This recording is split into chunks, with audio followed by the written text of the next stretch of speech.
Okay, so just keep this in mind that this part is a body of if, this part is a body of elif, this part is a body of another elif, this part is a body of else.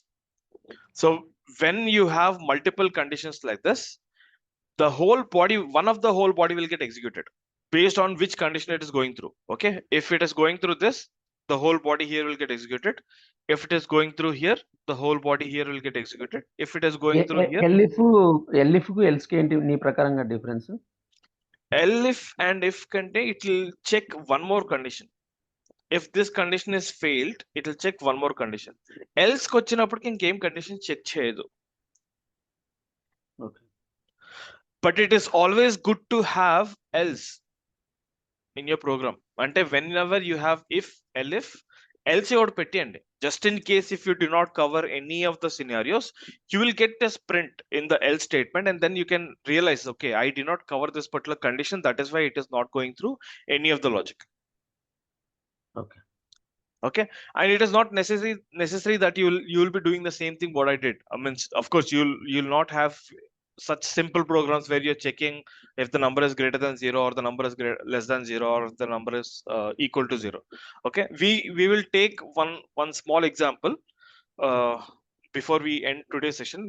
We'll take one small example of giving loan to a person. Okay, and then we'll try to achieve this requirement by using if else. Okay, so far any doubts in if, elif and else? No. Conditional statements లో అన్ని cover చేస్తావు కదా, nested if కానీ ఇవి అని మొత్తం అని? Yeah, nested if కూడా ఒకటి చెప్తాను. I'll do one thing. I'll just copy this same thing. I'll explain you one nested if. I'll say number is equal to 100, for example. Okay, now I want to use nested if. Okay, what is nested if is like you have a conditional statement. If that conditional statement is true, then you want to execute one more conditional statement. Now the catch in if elif is only one of the statements will get executed. Let us suppose if the number is equal to 0, then this part of the code will not get executed. Whichever I highlighted will not get executed. Okay. This is one small thing that you need to remember. If any condition is getting matched, let us say that this particular condition is matched. Okay, number is greater than 0 is getting matched, and if I execute, if this particular condition is matched, only this part of the code will get executed, rest all will not get executed. So if I have one more else statement here, elif number is greater than 50, I have one more statement like this. I want to print number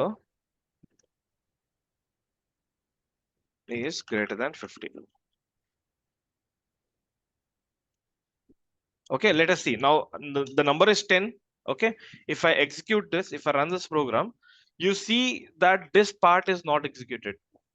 I don't have a line which says number 50 is number 100 is greater than 50. Why? Because this is already executed. It will not run through the whole other elif and else block.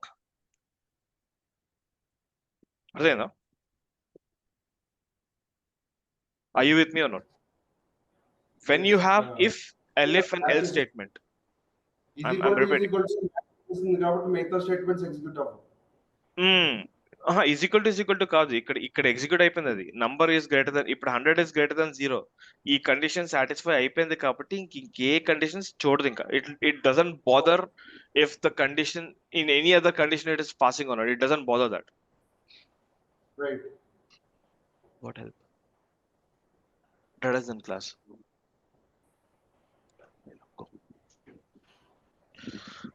Okay, it doesn't bother about what is present in elif if the condition is going to match there or not. It doesn't look at it. Whichever comes first, that code will get executed and it will come out of that if statement. Okay, now I want to have I have a requirement to make this work in another way. Okay, I want to see when the number is positive, when the number is positive, I want to see if the number is greater than 50 or it is greater than 100. Okay, so I'll have one more if statement here. If number is greater than 100, I'll say print the number is greater than 100. ఇక్కడ ఇంకొక if state else కూడా పెట్టొచ్చు. Else print the number is not greater than 100. Suppose you have a requirement, naku I want to check if the number is greater than 100 or less than 50. అప్పుడు ఏం చేయాలి? అప్పుడు ఇంక ఇక్కడ ls పెట్టుకోవాలి. If number is less than 50 అయితే the number is less than 50. Okay, so less than I'll just execute this code. Let us see what has happened. So number is positive, e print వచ్చింది, and then e print కూడా వచ్చింది, second line in first condition వచ్చింది, and directly what has happened, it has printed this. అంటే ఏంటి? ఇక్కడికి వెళ్ళలేదు, elif కి వెళ్ళలేదు. So when you're writing a program, you need to make sure that it has to cover all the scenarios. ఇప్పుడు number వచ్చి 100, it is not greater than 100, ఇది satisfy అవ్వలేదు. నెక్స్ట్ కండిషన్ ఏం చెక్ చేసింది? నంబర్ ఇస్ లెస్ దాన్ 50, ఇది కూడా satisfy అవ్వలేదు, బయటకు వచ్చింది. సో ఇక్కడ ఎల్స్ పెట్టుకున్నాం అనుకోండి, else the print the number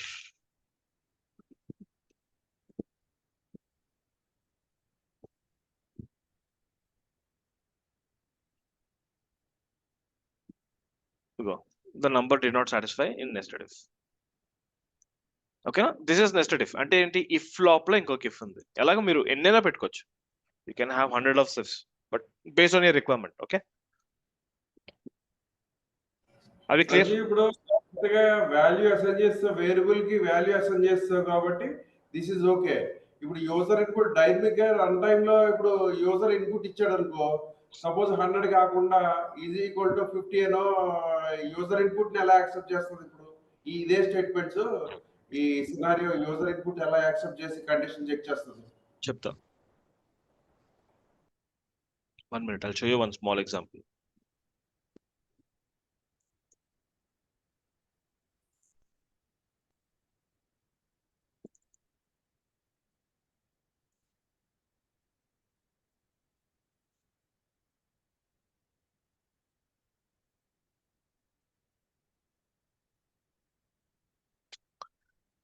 Whenever మీకు UI ఉండాలి, okay, when you're talking about user input, your application will have some kind of a user interface. Okay, assume that I have one user interface like this, and I'm going to capture some values from the user. Okay, this is from some input. What happens is, in this is, whenever I choose some inputs, this is some kind of a HTML form. Okay, whenever I choose some kind of an input here, that HTML form will convert this input to a JSON file. Okay, that JSON file will look like this. So when I open my code, so I'll just of course if I open the code, it will be too much complicated for you to understand, but when I open the HTML file, it will look like this. Okay, the JSON file will look like this. It'll say user, say input field, whatever you specify. Okay, 1 and the value 1, same like this. You'll have field 2, value 2. I'm just giving a vague example. అంటే ఇక్కడ user input field అని ఉండదు. సే for example ఇక్కడ నేను open చేసినప్పుడు నాకు ఇక్కడ ఏముంది? రిగ్రెషన్ అని ఉంది, క్లాసిఫికేషన్ ఉంది, క్లస్టరింగ్ అని ఉంది. సో ఆ వాల్యూలో నాకు రిగ్రెషన్ కానీ, క్లాసిఫికేషన్ కానీ, క్లస్టరింగ్ అని వస్తుంది. All this is part of some hierarchy. Okay, form లో all this is part of some hierarchy. Okay, so this will be key name. నా ఫామ్ లో ఇది దేని కింద ఉందో దానికి ఒక కీ ఉంటుంది, ఏదో ఒక కీ.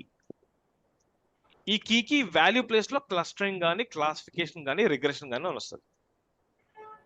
ఆ JSON will be passed to backend. అందుకే there is a communication that is happening from the front end to the backend server. What you see on screen is user interface. User is putting the input, and whenever he clicks submit, you notice a submit button here, right? Whenever he clicks submit, it captures the form and it sends that form to the backend program where you have the server. This is a server. You can understand that this is a server, and this server, it will decode this JSON file, and based on the inputs, you will have to again use if conditions. What is the if condition? What happens if the user did not write anything here? What happens if the user did not write anything? You will have to handle all that. In some cases, the user might not send any file. What should happen if you do not send any file? అప్పుడు ఏమవ్వాలి? File ఏం పంపించకపోతే, sir for example ఇప్పుడు నా UI ఉంది ఇక్కడ. నా UI లో ఇక్కడ ఏముంది? రిక్వైర్డ్ అని ఉంది. ఇక్కడ ఏముంది? ఆప్షన్ ఉంది. నాకు రిక్వైర్డ్ ఫైల్ లో వాడు ఏం పంపించలేదు, సబ్మిట్ కొట్టాడు. ఇక్కడ ఏమొస్తుంది? Please fill out this field అని వస్తుంది. So this happens in the user interface itself. So user interface understands, like the application should understand what are the important fields that I should capture from the user. If I do not understand what are the important fields, it will go and fail in the backend. So I will enter some values. ఇక్కడే validate అయిపోతాయి. సక్కానికి సక్కం ఇక్కడ validate అయిపోతాయి. Validate అవ్వకపోతే it will fail in the back end. See it is failing. Of course the server ఇక్కడ run అవట్లేదు కాబట్టి it is throwing the error. Okay, ఇప్పుడు my question is, ఇప్పుడు ఫ్రమ్ ద బ్యాక్ ఎండ్ నేను అడగలేదు. ఇప్పుడు డైనమిక్ గా కన్సోల్ లో నువ్వు ఇన్పుట్ ఇవ్వడానికి ఛాన్స్ ఉందా అంటున్నాను నేను. కన్సోల్ అంటే ఇప్పుడు ఇందాక మీకు చెప్పాను కదా, ఇన్పుట్ వాడండి. అది ఇన్పుట్ వాడితే కన్సోల్ లో మనం we can able to enter the value, right?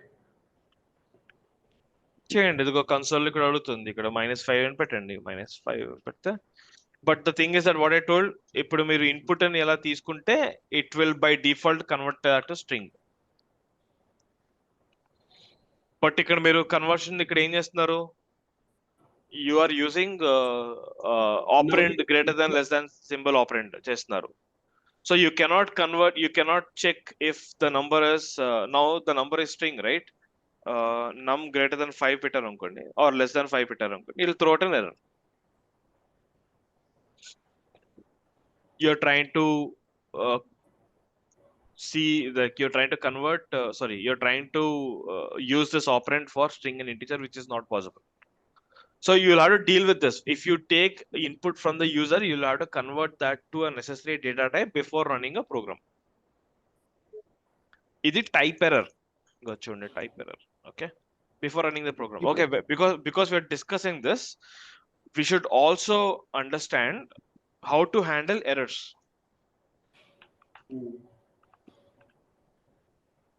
ఇప్పుడు నా క్వశ్చన్ ఏంటంటే, శాలరీ, ఇప్పుడు ఒకటి శాలరీ 1,00,000 రూపాయలు ఉంది, అక్కడ ఈ కండిషన్ లోనే చెక్ చేయాలి. మనం టైప్ కాస్టింగ్ ఏం చెయ్యం, అంటే కన్వర్షన్, డేటా టైప్ కన్వర్షన్ ఏం చేయకుండా ఇప్పుడు నెంబర్ ని డైరెక్ట్ గా whether it Not possible. Not possible. Rupees or not. If you are taking input from the user by using this input statement, you will have to convert that to a necessary data type. Or you should be using a HTML form which will send that value as an respective data type. So say for example, if I showed you one form there, right? You are expected to send a integer there, but what if the user is typing TENLAKHS, then how will you deal with that? No. String value గురించి మాట్లాడలే, numerical value enter చేసాడు console లో, దాన్ని ఎలా validate చేస్తుంది client side అంటున్నాను నేను, without going to server. అది HTML ఫామ్ లో వాలిడేట్ చేసుకోవాలి. అక్కడ డేటా టైప్స్, అక్కడ HTML లాంగ్వేజ్, మార్కప్ లాంగ్వేజ్ లో అక్కడ చూసుకోవాలి అంతే. See, you manaki, if you say for example I give you one blank paper and ask you to write something, I'll say I'll ask you to write 10. My expectation is that you should write T and 10, but what if you're writing 10? So you cannot give the leverage to end user to play around with whatever values that he wants to enter. Your application is designed to work in a particular way. If it is designed to work in a particular way, to maximum possible, you have to control the user input. Maximum possible. Any application that you take, it works in such a way. You cannot make the user to play around with whatever values he wants to play. So for example, if I ask the user to enter the salary, if he puts like this, say for example, if he puts some dollar symbol, okay, or some currency symbol, say if I do not have a rupee symbol here, if he puts a rupee symbol followed by the value name, the number value, then how will you track that he has to convert the dollar to Indian currency, or if he has to convert the rupee to dollar? You cannot play around all that, right? So if you are expecting that the user should enter only in dollars, you have to specify, boss, enter only in dollars, and you should put only decimal values. You cannot put alphanumeric there. You cannot put commas there. You cannot put dollars there. So you will control all that in the application itself. Okay, now then on top of it, then your program will, the rest of the part of your code will continue. Despite that, say for example, given a case, still there is some error. How do you handle that? How do you handle that is by doing this. Okay, how to handle errors. So in Python, there is something called as try except. Okay, say for example, I have taken the input from user, input,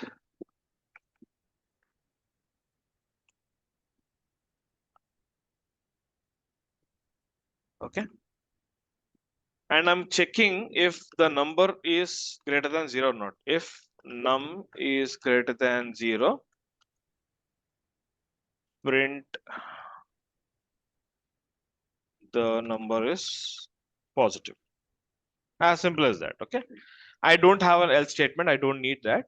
But if in an event of failure, I want to print error occurred when comparing numbers.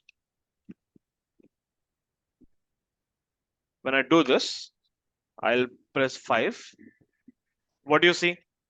E part try chesindadi. Okay, it tried executing this, but something happened here, and then it came to exit block, and then it showed that error occurred when comparing numbers. But do you see what is the change here and here? What happens when this occurs is your complete application crashes and it doesn't run. Somebody has to restart the application.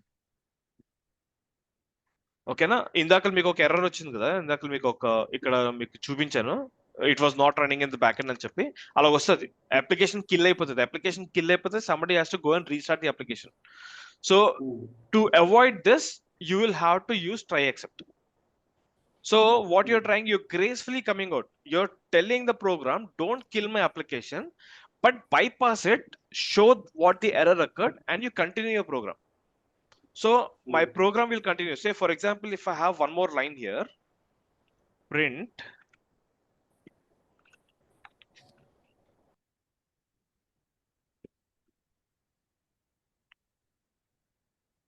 I have 5. I'm again doing the same thing. See, the rest part of the program is still continuing. Given a case here, okay, where I have this number is less than 5, I want to see print, is this getting executed? Churndi. This part, this print did not get executed. It means what? When there is an error, the whole application is getting crashed, and it doesn't bother what part is present below that condition. Because there's an error here, this part of the code did not execute. But if you want your application to continue, even if there is an error, you will have to use try except. Okay, when you use this try except, the rest part of the code will get continued. Okay, ఇక్కడ మీకు error చూపించట్లేదు. ఆ condition పైన ఉపయోగించాలి కదా, ఏది అంటే if else ఉపయోగిస్తామంటే ట్రై ఎక్సెప్ట్ అనేది దాని పైన ట్రై ఇచ్చుకొని. Correct, the block, try block అనేది ఇంకా ముందుకు ఉండాలి. హైరార్కీలో ఇంకా ముందుకు ఉండాలి. ట్రై లోపల మీ బాడీ ఎంత వస్తుంది, ఈ బాడీలో ఎక్కడైనా ఫెయిల్ అయితే ఎక్సెప్ట్ అండ్ ట్రై సేమ్ లెవెల్లో ఉంటుంది, and then you have this. But మీకు ఇక్కడ ఎర్రర్ కనిపించట్లేదు. How do you know what is the error? For that Python లో క్యాప్చర్ ఎర్రర్ ఉంటుంది. ఎక్సెప్ట్ ఎక్సెప్షన్ యాజ్ ఈ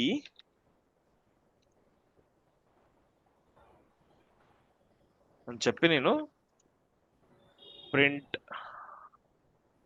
ఎఫ్ ఎర్రర్ ఈస్ ఈ. నేను ఇలా చేశాను అనుకోండి, నేనేం చేస్తాను, what ever exception has occurred, capture that exception in one variable called ఈ. అంటే ఏంటి, ఆ ఎక్సెప్షన్ యాక్చువల్లీ ఒక స్ట్రింగ్ త్రో చేస్తుంది. ఆ స్ట్రింగ్ ని ఈలో పెట్టమంటున్నా. ఈ is my variable. You can put any value here. Say I can put yes and I can use s here. I can put any variable, and when I enter it, see error, whatever you saw here, type error, same error ikkada print ayindi, is not supported for instances string and integer. So this is how you can overcome any failures in your code. You can try something, and if the try block doesn't work, then it will go in the except block. And make sure that in except block lo malli inkem fail avakudadu. Malli em fail ayindi anukondi, malli me application fail అయిపోతుంది. So I can go and say num less than 0. If num less than 0, print number is negative. I made some mistake, but so except block lo malli fail అవుతుంది.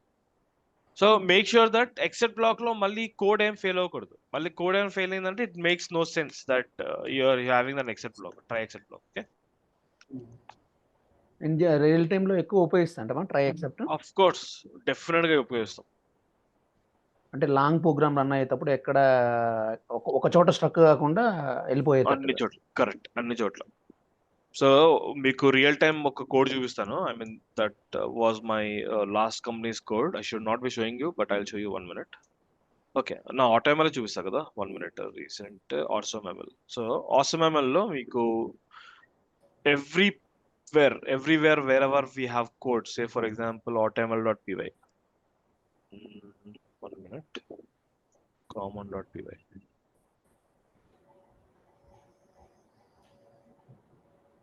మనకి ఒక్క చోట పెట్టినా అయిపోతుంది.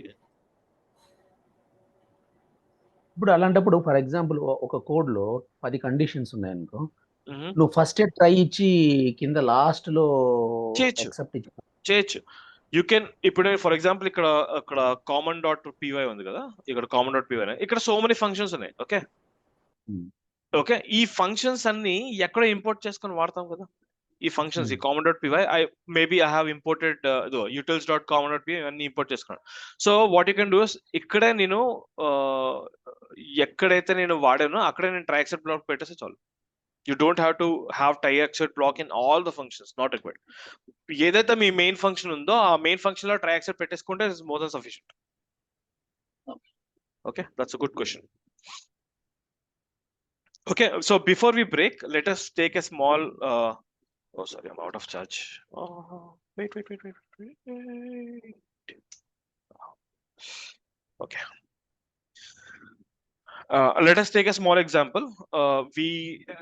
We are working in a bank, and we want to check whether a person is going to is eligible for taking loan or not. Okay, and I have 3 checks. For example, the first check is the requirement, the person should be salaried employee. Like, we are not giving loans to any business employees. Okay, if you have a private business, we are not giving loans to them. We are giving loans, suppose we are running a bonanza for only for salaried employees. So my first check is if the person is salaried or not.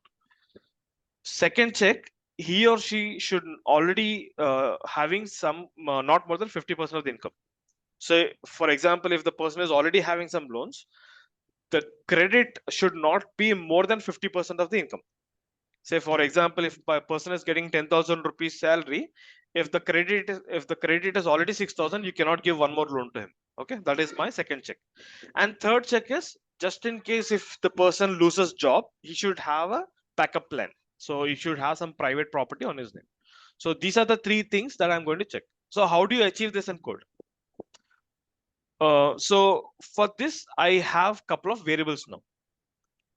Think from the application point of view. If you want to know whether the person is salaried or not, I'm having a Boolean data type. Salaried is one of my variable.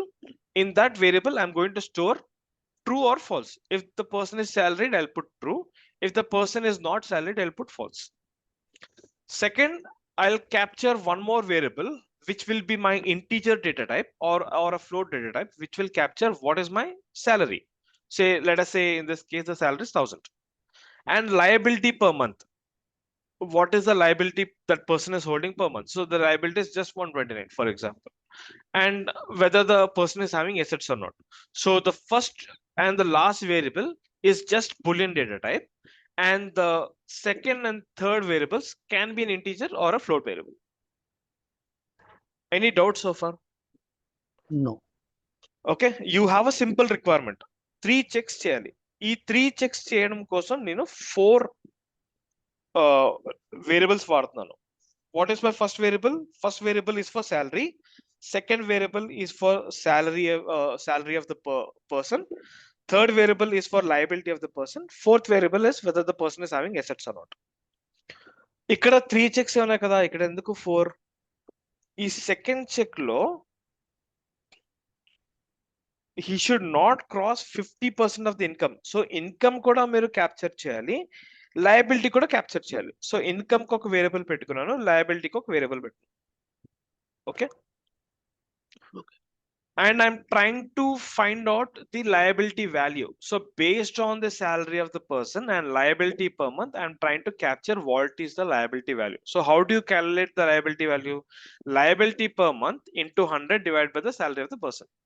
So this is how you get the liability of the value. So in this case, the liability of the liability is 12.9%. It is far below 50%. Let us suppose that the person is already having loan of 5,001. Sorry, 501.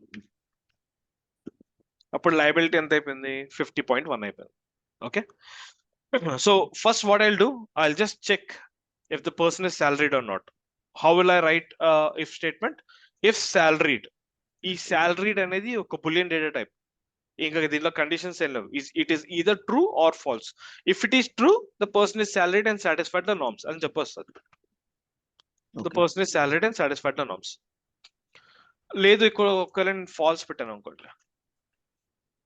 So if I go and check here,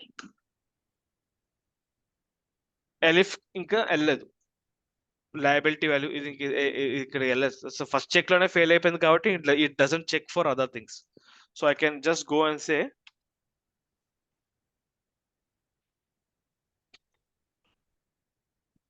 all norms not met in the else. So when I say all norms not met, this person cannot get salary. I mean, this person cannot get loan. So let us go and say true one more time here. Okay.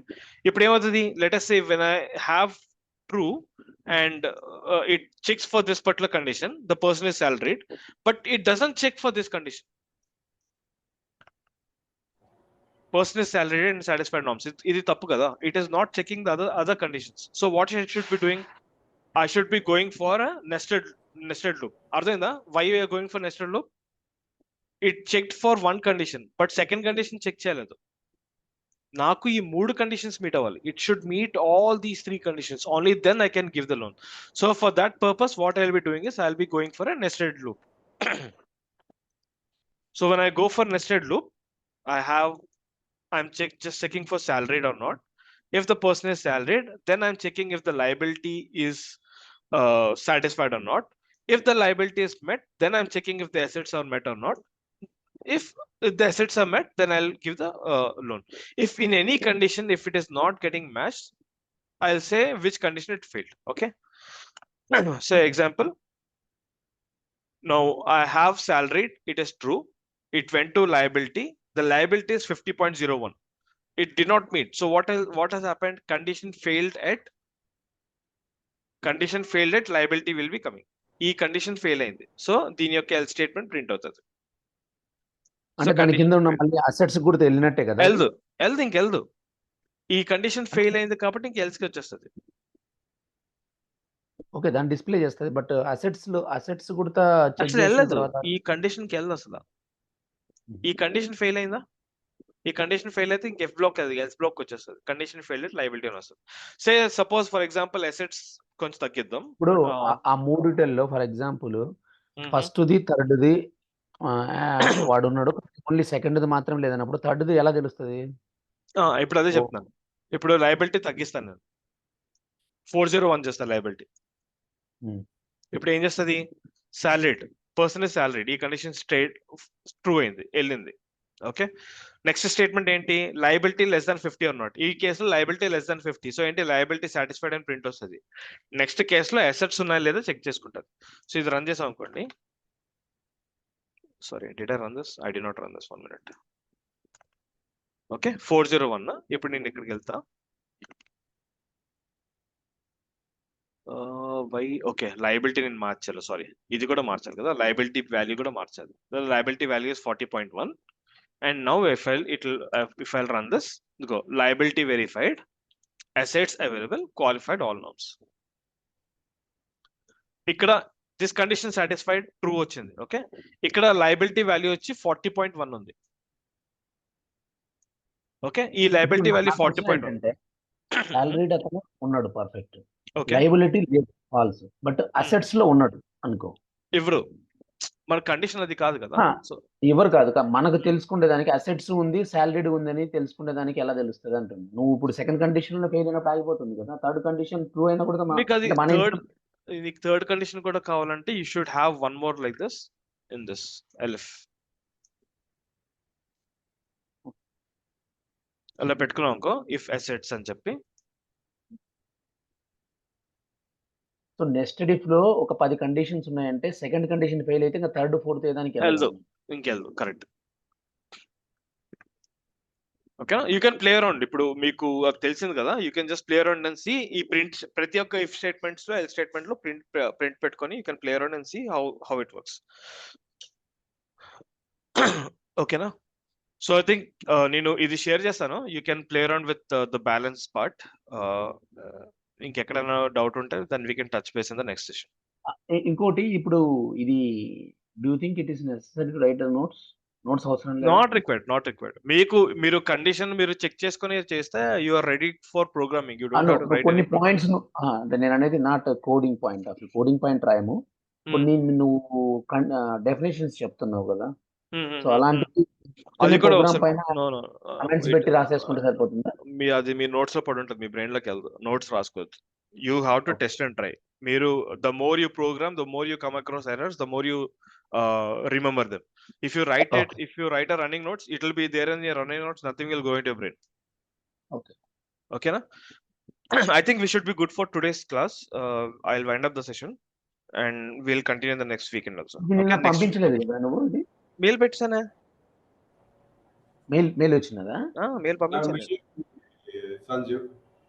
వచ్చిందా మీకు లీలా గారు? వచ్చింది చంద్ర, నిన్న పెట్టాడు సంజీవ్. నేను పంపిస్తాను. ఎవరు కూడా ఇది కంట్రోల్ సక్సెస్ మీరు మెయిల్ పంపిస్తాను. ఈ రెండు యూట్యూబ్ లో అప్లోడ్ చేస్తా. ఓకేనా? Okay fine. సరే, నేను ప్రాక్టీస్ ఈరోజు చేస్తాను రెండు ఒకేసారి. ఇవాళ రెండు ఒకేసారి చేయండి. డేటా టైప్స్ పెద్ద ఎక్కువ ఏం లేదు మీకు, so you don't have to worry about that.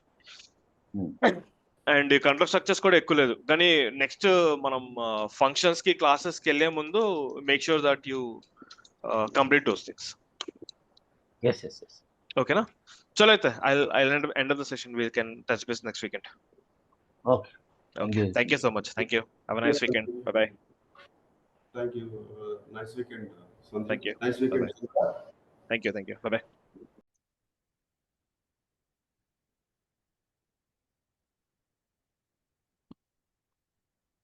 Data structures. Start చేయనా?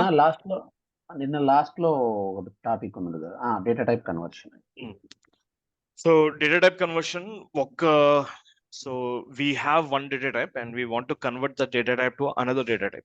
So how do we do that in Python is by simply using the data type function itself. Say for example, if we have a float value, z is equal to 10.375, okay? And I'll just print it, print z. And after this, again, I'll print c. So I'm just trying to convert this 10.375 into string. So how do we do that is, you assign the variable to z, and then you convert it by using str. So I want to convert this to 1 minute. So I just want to convert this to string. Okay, so I'm using the str function, and then I'm controlling it, converting it. So when I run this file, and I'll also just show you the type, print type of c. Okay, it's a string variable now. Okay, the quotes is not shown because it is I'm using print statement. So let me remove the print. I'll just simply put z here. Okay. See, when I did not use print, it is showing the single quotes. But actually, it is even if you don't see the single quotes, the type is str class. Okay. Similarly, if I have a string wherein I have a single quotes 10, this is a string. I'm converting it to integer. So how do I do that is by using int function. And when I use this, so I want to see type of c. The value is 10 and the class is integer. Okay. You can see the value is 10. The type of z is integer. Now I discussed this point wherein you have a string with a decimal value. Okay, I have a decimal value 10.5. We know that it is a float, and when we try to convert this float, the float in string format to directly int, see what happens. Okay, it throws an error. It says it doesn't understand 0.5. Okay, invalid literal for integer to the base 10. So indirectly what it means is that it cannot understand what is 0.5, so it cannot convert directly to int. So in these cases what you will have to do is first you will have to convert it to float. So when you convert it to float, then you get 10.5. This is no longer a string. So if you want to see the type of variable now, I can simply say type and followed by z, and you see it as a float value. Okay. And if you for some reasons if you want to convert it to integer after float, you can then convert it to integer. And this is how you can convert it to integer, but you will lose the decimal places. Okay, just keep this in mind. Also you can convert to boolean. Say for example, if I have z equal to 0. Now yesterday we discussed this point. Any variable that doesn't have value is false in Python. So 0 doesn't have any value. So if I say z is equal to bool of z, this will become false.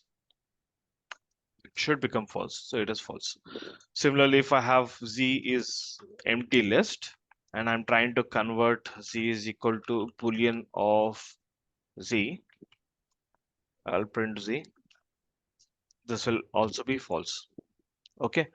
Uh, some conversions are not possible.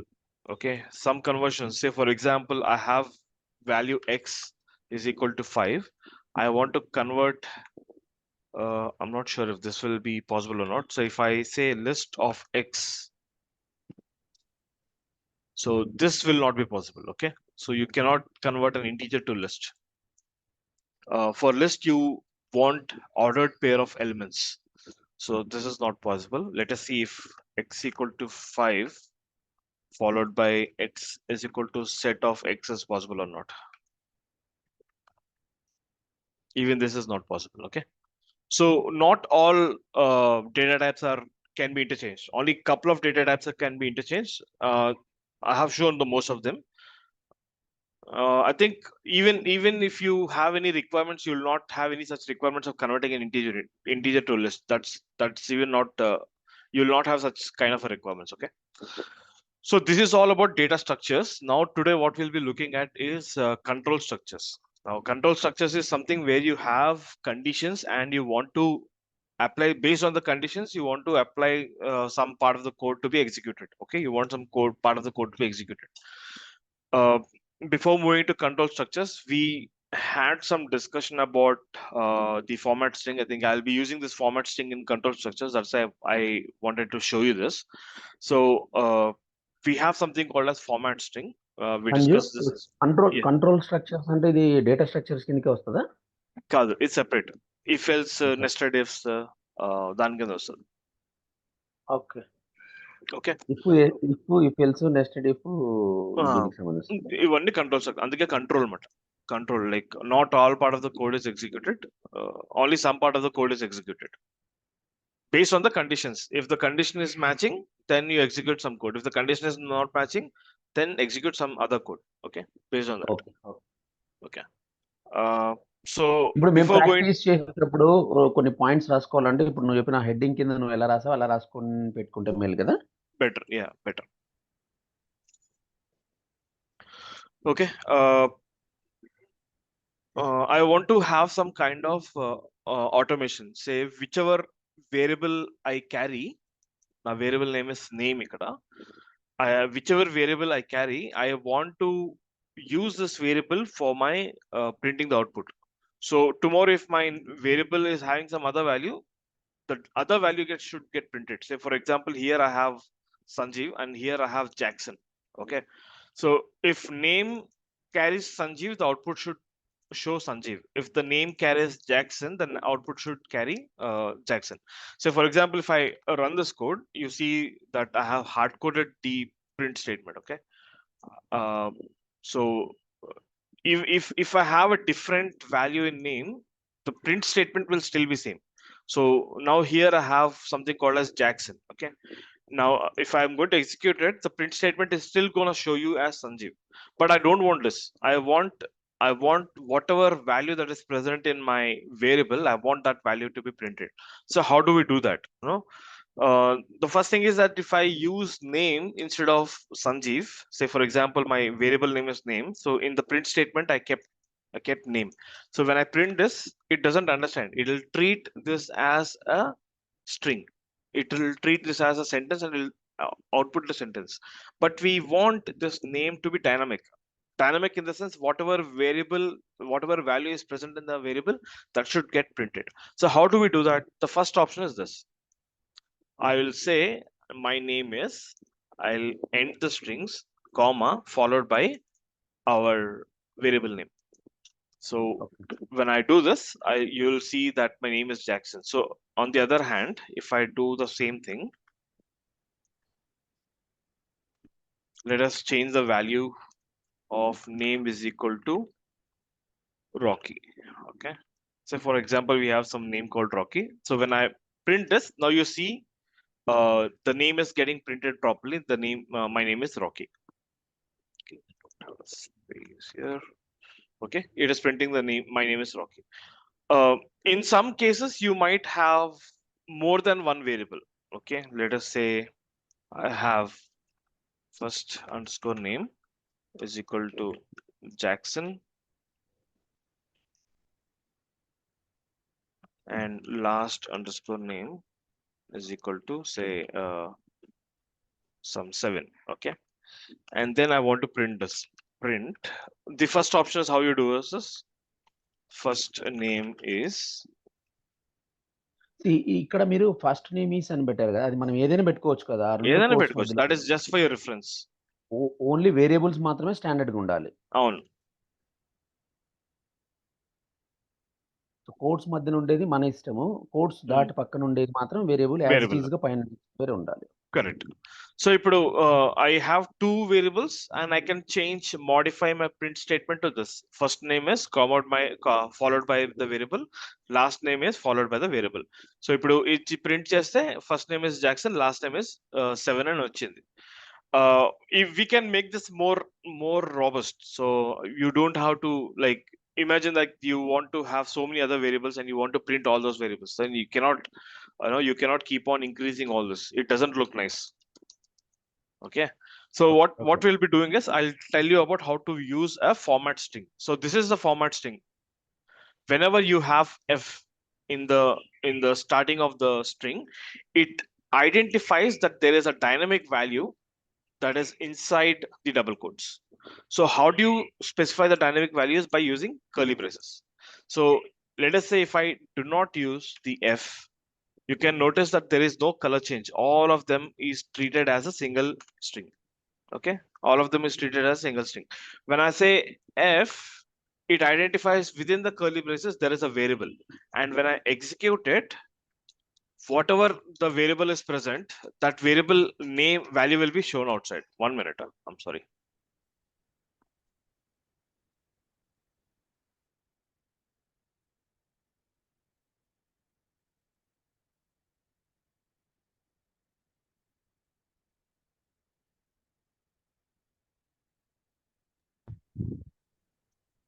Yeah, I'm sorry. So f string పెట్టుకున్నప్పుడు మనకి ఎప్పుడైతే curly braces లోపల variable name పంపిస్తామో it will automatically replace the variable name with its value. So the name will be replaced with Rocky and then it will show us the output. Similarly, you can have a format string for two values.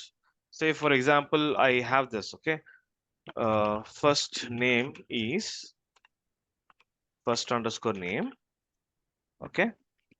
And last name is last underscore name.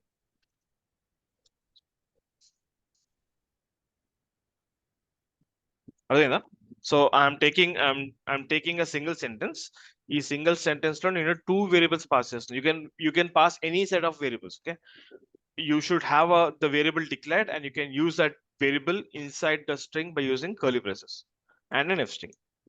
So when I execute this, you will see it is replacing the variable names with its values, and then it is throwing the output. The first name is Jackson and last name is పైన variables మాత్రం declare చేయాల్సిందే కదా, అది first Of name course. Is equal to Jackson, last name is equal to of course. 7, అవన్నీ వేరు.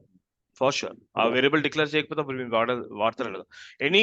Anywhere throughout the program variable declare చేయకుండా వాడేదే లేదు, ఛాన్సే లేదు. There is no such option of using the variable without declaring it. Any programming language you have to declare the variable. పైన print brackets పెట్టి first name is అని పెట్టి పక్క first name last name is అని పెట్టి last name అని పెట్టావు. F ఉపయోగించు, రెండుకి ఏం డిఫరెన్స్? ఒకటే అవుట్పుట్. రెండు same but this is more easy as compare to this. Okay. Programming language లో in Python other than print we have something called as logger. Okay, logger లో we cannot accept it doesn't accept commas. అంటే ఇప్పుడు logger లో నేను ఇక్కడ print తీసి logger పెట్టి అలా కామా పంపిస్తానంటే ఎర్రర్ త్రో చేస్తుంది. It will take only one string. So in those cases what happens in print is it print is out showing the output to console. Now this is my console. Whatever you see here is my console. But when we deploy the program to an on-prem server, you cannot see these prints. You will have to have a separate logging file, and you will have to put all those print statements in the logging file. So every time the program runs, a new logging file will be generated and all the outputs are stored in that logging file. So whenever there is an error and you want to go back and see what was error, you can open that logging file and you can see what was error. Or else by the time you get the error, the print statement is gone and you do not know what, and you lose a track of what has happened in the application. So it's always better to use F. Yes, it is always better to use some logging file, extract, put all those print statements, make program in such a way that the outputs are stored in one logging file, so that you can along with the time, so that when you see that logging file, you get to understand at what time the error occurred, which function the error occurred, what was the reason for that error to occur. All that things should be there in that. So there is something called as logger. If I may show you what logger is.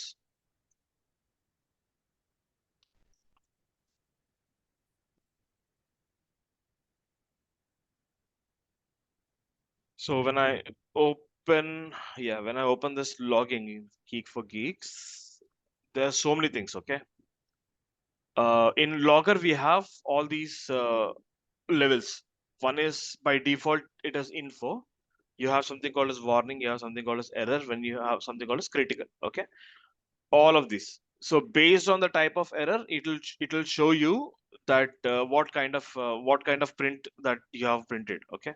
So this is how you import logging, and you will be passing this like this, and then you will get the output. So this output will be stored in one txt file, .txt file.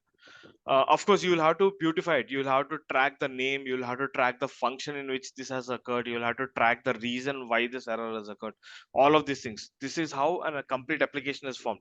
So whenever there is a problem from your code, say for example, you have tested your application for say 100 scenarios, but in 150th scenario or a 200th scenario, your application is failing.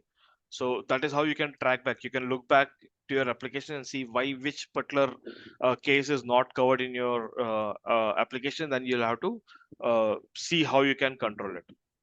Okay.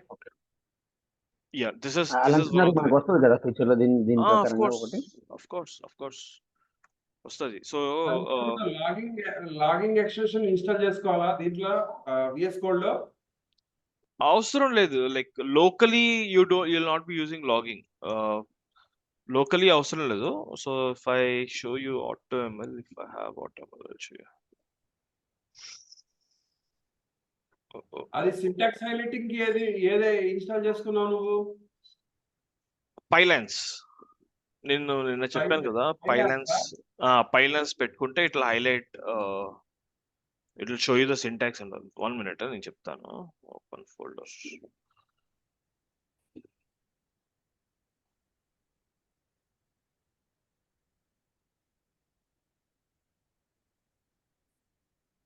Because we're discussing about logger. Yeah, 1 minute. Just I will come. Yeah, no worries. Okay, I was working on this. I can show you one small output. Yeah, so when you use logger file, you can make the outputs come to a log file like this. See, I have this experiment1.log, and I'm tracking everything. What was the time at which the log was captured, from which file it got captured, what was the function it was captured, and what is the line number at which this is coming from. So you notice that whenever you have something called as error, see, configuration setup error, supervised learning needs critical target call. Okay, so this is what so after a given time, you can come back to the logs like this, and you can open it and see which all things errored out. Okay, so you can use this log file. So if I go and open app blueprint, for example, yeah, so you have a line number 42 from which this error, this line is coming. Okay, so I'll open app 42, app blueprint, and I'll go to line number 42.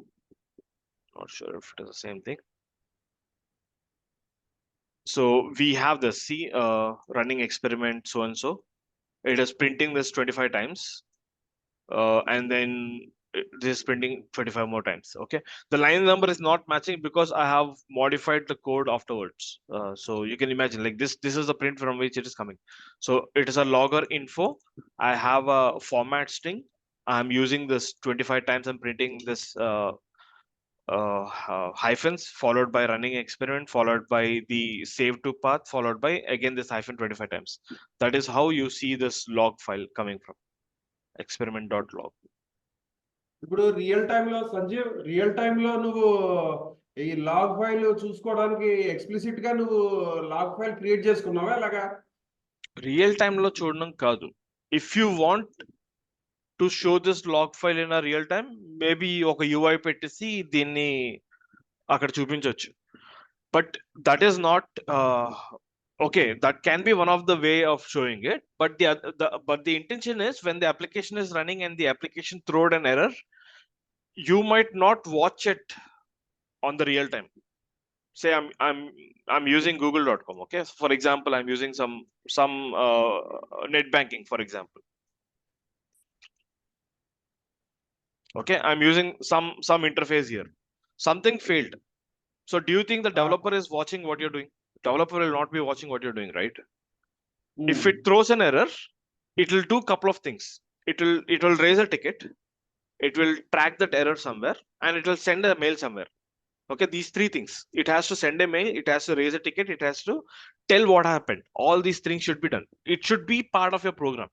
Only then the developer, after when he logs in, or when the ticket goes to when the ticket is assigned to one of the user, only then he will be able to understand what went wrong. అదే ఇప్పుడు ఈ log file నీకు ఎలా ఎలా create అయింది అంటున్నాను నేను. Log file మనం జనరేట్ చేసాం లాగర్ లో. నువ్వేమన్నా ఏమన్నా దాన్ని ఎక్కడైనా ఇంక్లూడ్ చేసావా లాగర్ అని ఎక్కడైనా? చేసాం, అది సెటప్ చేయాలి,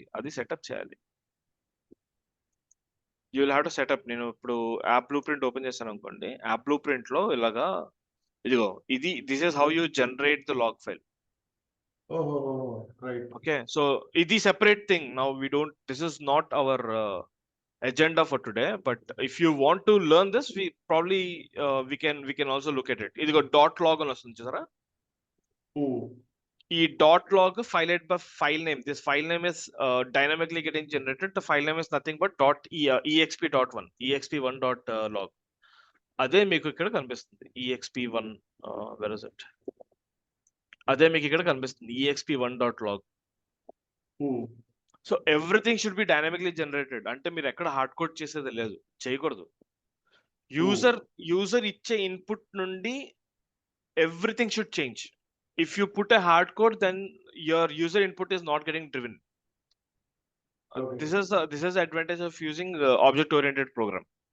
So everywhere you make objects, you carry those objects everywhere, and then you once your part is over, once the use is over, then you discard them. Okay, that is how we need to keep things in mind.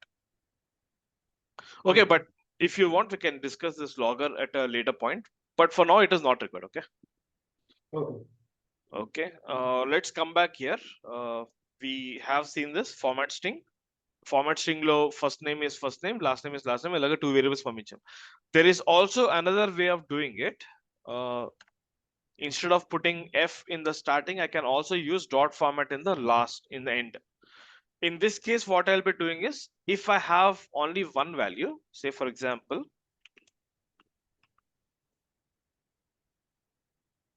if I have only one value, I can use dot format followed by first. Okay, and it understands by default it will take this as a 0, and whatever arguments that you pass to this format, it will take that argument and it will put it here. But in the given a case where you have more than one argument, you will have to use index of that argument. So how do you use that index is by using this, by 0. So this will have the 0th index, this will have the first index, and then I can say number 1 is 0 followed by number 2 is 0, and in format I'll be using comma separated values, number 1, number 2. Similarly, I can also do the same thing for first name is last name is. So what I'll do is I'll just copy this. Okay, we can rewrite the same thing in a different way. I'll remove the f here. In this case, this will become 0. I'll say dot format, and this will become 1. This will become last name. Okay, this is how you convert format string to like this is how you use the format string to throw the variable names as a string output. Okay. There is one function called input in Python, which can take the input, but this is used only in local machines. You cannot use this in outside. Like maybe it doesn't make sense to use input directly like this. So when I do this num is equal to input, it is waiting for the response from the user. Okay, see my program is running here. You can see the time is getting captured and it has thrown one box on the top. So when I enter some number here, 10, and I press enter, it gets the number 10 is stored in this variable name num. And when I press num, by default, that number is taken as string. By default, it is taken as string. It is, though I have entered an integer value, it is storing as string. And when I go and check the type, it shows it is string. Okay, so we will have to deal with whenever you take inputs from the user, make sure that it will be stored as a string, and if you have to convert them to integer or float, you'll have to convert them. Okay, this is not required. And if you want to convert it to float, say you can use as float and then it will store it. Now let us see the control structures. This is the main point for today's agenda. Like we have some variable, and based on the value of that variable, we want to know whether whether the value is positive or negative. Okay. Just keep this in mind when I write this program, right? You have some indentation here. Okay, what it says is if this particular statement is true, when my number is greater than 0, if this condition is satisfied, this part of the code will be executed. If this condition is not satisfied, this part of the code is not executed. And there is one more statement which is not part of the if statement. It'll get executed irrespective of the statement is true or false. Say for example, in our case, the value is 10, so it is getting printed. Okay, 1 minute. 1 minute, getting important call.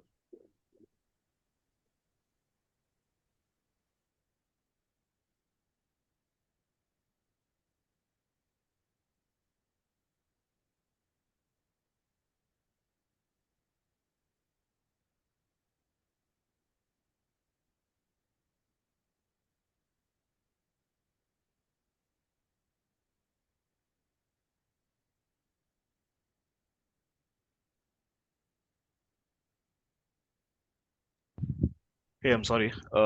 So ikkada condition satisfy aithe this part of the code will get executed, and this part of the code which is not belonging to if condition will execute irrespective of whether the condition is satisfied or not satisfied. Just keep that in mind. Okay, now I have taken one number which is -5. Of course, this is a negative number. When I execute this, you notice that this is not getting printed.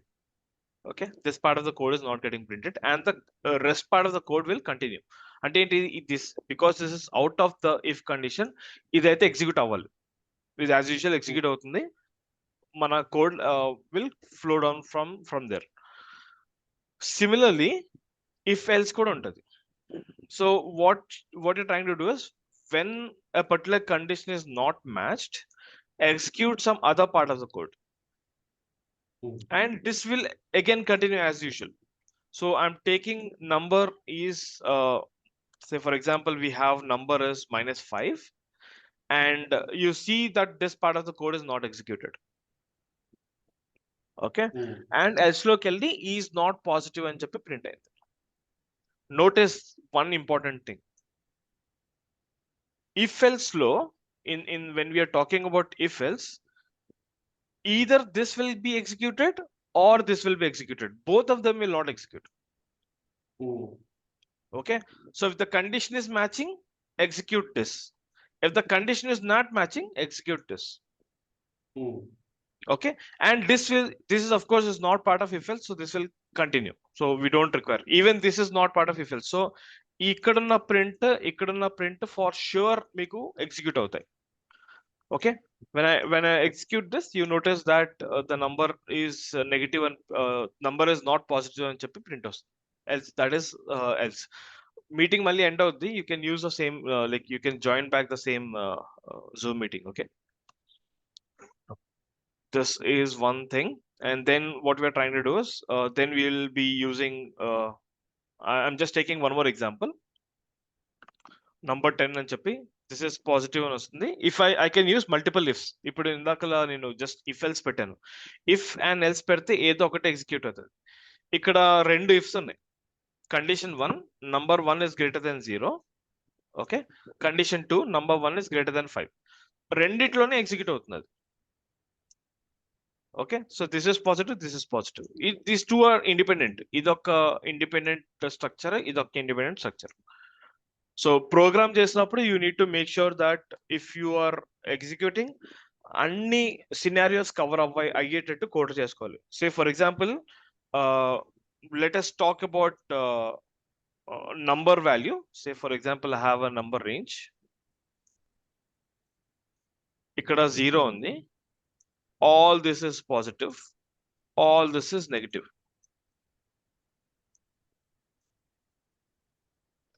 When I have 0, actually by default we consider 0 as a positive number, but if we have 0, let us say that we should say it is not positive, it is not negative, for example. Okay, given a case. Similarly, if I want to do that in programming, what I should be doing? Okay, so the avsaram ledu. So okay, now I have this print number as this. If number is greater than 0, I'll say number is positive. Idoka statement. I want to make sure that the whole body is getting executed. That is why I have written this. Second line is first condition. And similarly, if the number is 0, I'm saying the number is 0. And again, I have one more statement. And then if the number is less than 0, I have this. Okay. And maybe you can have one more, some additional code. I want to convert that number to positive by using absolute, and then I'm printing the value. And then at last we have else statement. So in this case, if you notice, only these three will be used. It will never go to this particular thing, else condition key. Programming చేసినప్పుడు you have to make sure you have covering all the scenarios whenever you're using if else. If you're missing any of the scenarios, then your program might lose the track of the data. ఇది ఎప్పుడైనా గుర్తుంచుకోండి. If else వాడేటప్పుడు you have to make sure that you have covered all the scenarios. If you have lost some scenarios, probably your application is not tested for all the scenarios. Okay. From the developer's point of view, if I have coded for one thing, I will test on that. But from the application point of view, you might have to think beyond the developer's approach or developer's thought. Okay, no? So I'll just restart the meeting. You can join back here. Okay. Okay. Stop share.